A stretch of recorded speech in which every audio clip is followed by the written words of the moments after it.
महाराष्ट्र में पूर्व मंत्री और एनसीपी के नेता छगन भुजबल ने कैबिनेट में जगह न मिलने पर जो कहा उस पर हो गई चर्चा।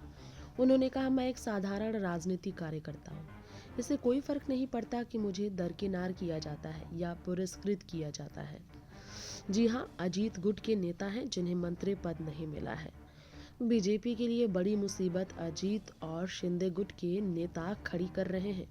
महाराष्ट्र में अजीत पवार गुट के वरिष्ठ नेता है छगन भुजबल, जिन्होंने अजीत के साथ मिलकर शरद पवार से बगावत कर भाजपा का दामन थामा।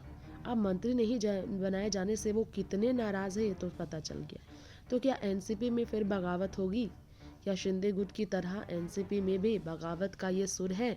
पूर्व मंत्री भुजबल ने ऐसा ही कुछ कहा। भुजबल ने कहा, 8 दिन पहले उन्हें राज्यसभा की सीट की पेशकश की गई थी, लेकिन उन्होंने इसे ठुकरा दिया। नासिक जिले के योला से विधायक भुजबल ने कहा कि उन्होंने राज्यसभा सीट के प्रस्ताव को अस्वीकार किया क्योंकि यह उनके विधानसभा क्षेत्र के साथ विश्वासघात होता, जिसे उन्होंने पिछले महीने राज्य चुनाव में जीता। पूर्व राज्य मंत्री ने कहा कि जब मैं इस साल की शुरुआत में राज्यसभा में जाना चाहता था तो मुझे बताया गया मुझे विधानसभा चुनाव लड़ना चाहिए। मुझे 8 दिन पहले राज्यसभा की सीट की पेशकश की गई, जिसे मैंने अस्वीकार किया। मैंने कहा कि मैं 1 या 2 साल बाद राज्यसभा के विकल्प पर विचार कर सकता हूँ, लेकिन तुरंत नहीं।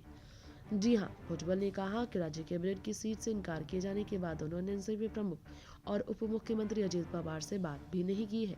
जब मराठा कोटा कार्यकर्ता अन्य पिछड़ा वर्ग समुदाय को ओबीसी श्रेणी में शामिल करने की मांग कर रहे थे, तब मैंने अन्य पिछड़ा वर्ग समुदाय के लिए आवाज उठाई। लाडली बहन योजना ओबीसी ने महायुति को चुनाव जीतने में मदद की, एहसान भी जताते नजर आए अजीत के नेता। नागपुर विधानसभा सत्र की कार्यवाही दिन भर के लिए स्थगित होने के बाद नासिक के लिए रवाना हुए छगन भुजबल ने आगे कदम के बारे में पूछे जाने पर कहा, देखते हैं, जहां नहीं चैना वहां नहीं रहना।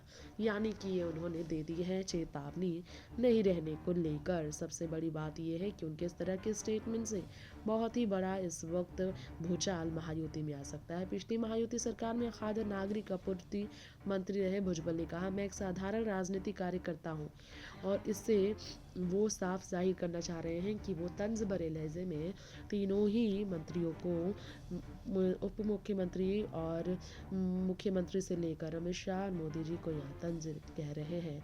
नेक्स्ट 9 न्यूज़ रूम से रिपोर्ट।